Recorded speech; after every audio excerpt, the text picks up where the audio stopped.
मंगो दुआ के शाला इंजदा नसीब होवे।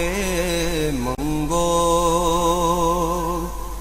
दुआ के शाला इंजदा नसीब होवे। जद आवे मौत मैनू, जद आवे मौत मैनू सो। बिस्मिल्लाहिर्रहमानिर्रहीम। अस्सलामु अलैकुम नाज़रीन, तुहाडे सामने अगे एक अच्छी बड़ी ज़बरदस्त तो बड़ी आला तो बड़ी अनोखी किस्म की वीडियो जी तुहाडी खिदमत दे विच हाज़र करने आ।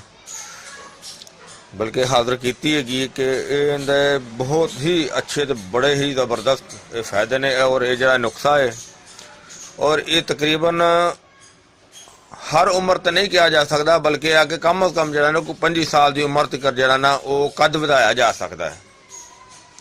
एक कद वधाने वास्ते जरा जरा कैल्शियम की कमी नूं पूरा करने वास्ते बहुत ही अच्छा तो बड़ा ही ज़बरदस्त तो बड़ा आला किस्म का नुस्खा है कि जिनकी बहुत ही ज़्यादा तारीफ है।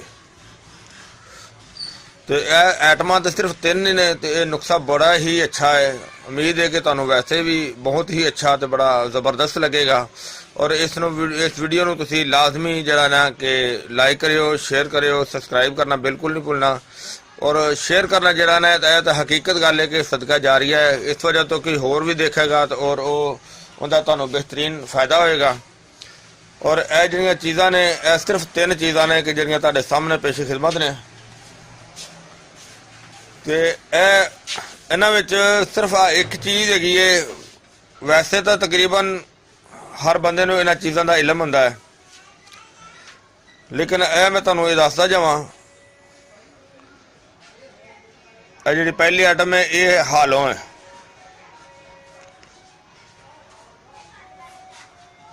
हालों है तुखम हालों।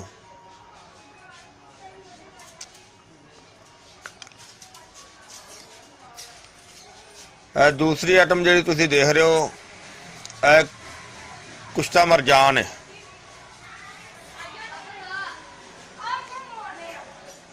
और ये अपना बनाया हुआ है, बड़ा ही ज़बरदस्त तो बहुत ही अलग किस्म की चीज़ है। मरजान तो इलावा तीसरी आइटम जी है जानी पहचानी सारिया की है तो दुध देगा है।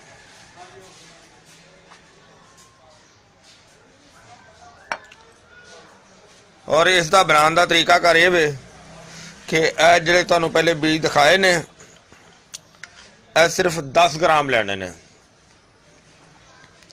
यानी कि 1 गिलास दुध का और 10 ग्राम इंदे। 1 गिलास दुध उन्होंने अच्छी तरह बॉयल करना है। अच्छी तरह बॉयल करने तो बाद 1 ग्राम कुश्ता मरजान जरा ना 1 ग्राम उस दे अंदर शामिल करना है और उसनों अच्छी तरह बॉयल पहले इस चीज़ को अच्छी तरह बॉयल कर लेना है। लेकिन कुश्ता मरजान जो उसके अंदर डालना है या उसके अंदर शामिल करना है पाना है, उदों उस दुध को उतार के ते थले रख लेना है और उस दुध को एक मिट्टी के प्याले दे विच पा देना है। मिट्टी के प्याले च पा के ते उसनों तुसीं रख देना है, यानी कि रात को बनाना है। रात को बना के ते इहनूं रख देना है मिट्टी के प्याले दे विच। और उसनों जदों मिट्टी के प्याले विच पाना है तो उदों कुश्ता जरा मरजान 1 ग्राम उहदे च पा के तो उहनूं मिक्स कर देना है, क्योंकि इहनूं दोबारा उबाइल करने की जरूरत नहीं हैगी। उहनूं रख देना है। वो सारी रात जरा मिट्टी के प्याले दे विच पिया रहेगा, उन्होंने तो डांप देना है। तो उसनों जनाब सुबह उठ के निहार मुँह इस्तेमाल करना है, खाली पेट। और ये जनाब कद वधाने वास्ते बहुत ही अच्छा तो बड़ा ज़बरदस्त तो बड़ा आला किस्म का नुस्खा है। हालांकि वैसे तो साड़ी एक वीडियो पहले भी चैनल दे विच मौजूद पई हुई है, ਲੇਕਿਨ ਉਹ ਆਪਣੀ ਜਗ੍ਹਾ ਤੇ ਠੀਕ ਹੈ, ਇਹ ਆਪਣੀ ਜਗ੍ਹਾ ਤੇ ਠੀਕ ਹੈ।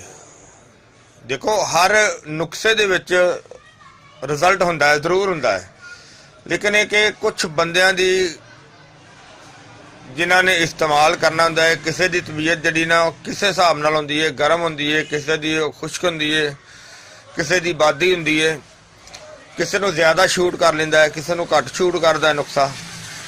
ਤੇ ਇਸ ਵਜ੍ਹਾ ਤੋਂ ਫਿਰ ਉਹ ਇੱਕ ਨਹੀਂ ਹੋਰ ਜ਼ਿਆਦਾ ਨੁਕਸੇ ਜਿਹੜੇ ਨੇ ਉਹ ਬਣਾਏ ਜਾਂਦੇ ਨੇ। ਫਿਰ ਇਸ ਚੀਜ਼ ਦਾ ਨੁਕਸਾਨ ਨਹੀਂ ਹੈਗਾ ਕਿ ਇਹਦੇ ਵਿੱਚ ਕੋਈ ਵੀ ਇਸਤੇਮਾਲ ਕਰ ਸਕਦਾ ਹੈ, ਕਿ ਬਗੈਰ ਬੇਸ਼ੱਕ ਹਾਈਟ ਵਾਲਾ ਵੀ ਇਸਤੇਮਾਲ ਕਰੇਗਾ ਉਹਦੇ ਵਾਸਤੇ ਵੀ ਬਿਹਤਰੀਨ। ਅਗਰ ਹਾਈਟ ਦੇ ਮਸਲੇ ਵਾਸਤੇ ਨਹੀਂ ਇਸਤੇਮਾਲ ਕਰੇਗਾ ਤੇ ਇਹ ਜਿਹੜੀ ਚੀਜ਼ ਹੈ ਕੈਲਸ਼ੀਅਮ ਦੀ ਕਮੀ ਪੂਰੀ ਕਰਨ ਨੂੰ ਬਿਹਤਰੀਨ ਤੇ ਆਲਾ ਚੀਜ਼ ਹੈ, ਕਿਉਂਕਿ ਇਸ ਮਰਜਾਨ ਦਾ ਕੁਰਾਨ ਪਾਕ ਦੇ ਵਿੱਚ ਜ਼ਿਕਰ ਹੈ। ਔਰ ਕੁਰਾਨ ਪਾਕ ਅੱਲਾਹ ਪਾਕ ਦੀ ਸੱਚੀ ਔਰ ਨਾयाब और आला किताब है, पाक किताब है।